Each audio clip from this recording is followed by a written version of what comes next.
My name is Tolga, and I'm from Malatya, Turkey. It's a small conservative town, and we all raised conservative as well. I remember every time I was going to school, some of my friends, they were talking about the girls that they saw in their dreams and all that as we were growing up. And I was always feeling left out and questioning because I never saw a girl in my dream.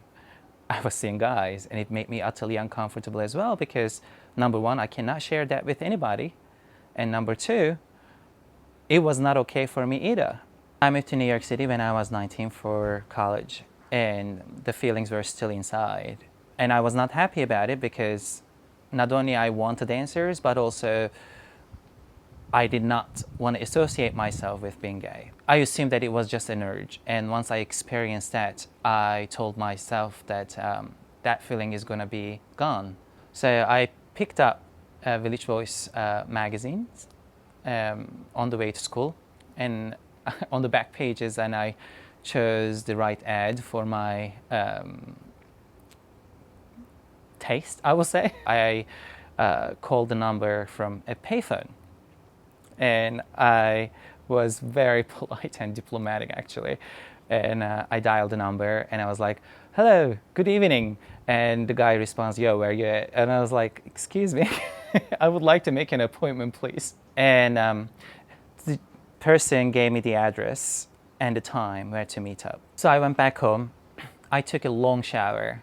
I did take care of myself very well. I did my hair super well, and I put cologne and very nice outfit as well, as if I was going on a super important date. So I got over at his place, and I was turned off already as soon as I saw him because he was wearing shorts and tank tops, and the house was messy, so I wasn't feeling anything to begin with. I laid down, and after having an initial talk, I already told him that I was inexperienced and I wanted to know more about it. And he literally just got down to business. He was right in front of me, and he took off his clothes, and he asked me if he put 2 condoms on. And it ignited panics in me again because, wait, right in business, and I'm not sure if that's what I wanted, or I don't know what I wanted. He was just about to make a move to get inside. I actually told him to please step back. And then, of course, he asked me if everything was okay and all, so I told him that it had nothing to do with him, I was just not feeling it. As I was about to leave, actually, I think he got the idea that he thought that I was going to move on, so he actually told me that this is something that is going to stay with me, so I should embrace it anytime soon. I can't run away from it. And I was so infuriated by it, so I ran crazy, and I just was lost. The urge didn't go away, but the questions were still there, so it was truly infuriating. I still had to find out more, and I came across with gay.com. One day, I ended up chatting with this guy from Texas called Justin. The conversation went very well, and he said that he wanted to meet me.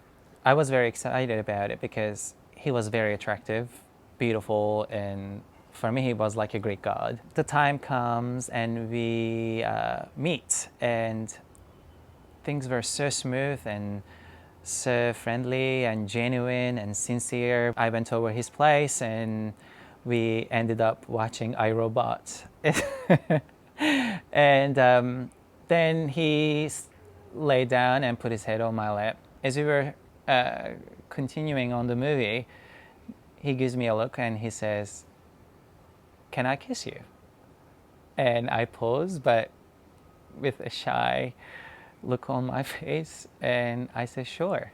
As if he was reading my mind, he was telling me that it's okay not to know anything, and it's okay if something makes me uncomfortable. He gave me the right to stop him even. It was one of the most romantic experiences I ever had. And that was the night that I did lose my virginity. I was in the beginning of my path, apparently he wasn't, obviously. And it was so much on him to take as well. So it didn't work out. Then I met another person, Kelly. I think initial meeting with Kelly in my head was a date. And we had a very good date. We went to a restaurant and we had few talks. There was nothing about sexuality or anything. It was just a smooth hangout. And he was very respectful. He took me home and he went back to his home. As the time goes on, he didn't make a move on me, neither did I.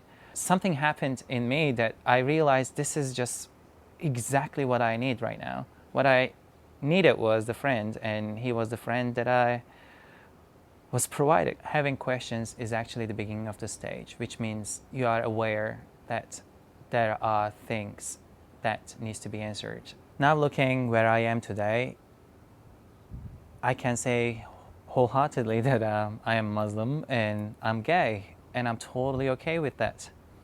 It's totally okay to keep your belief system as well as your own identity together in peace and continue your own life. And I'm the living example of it.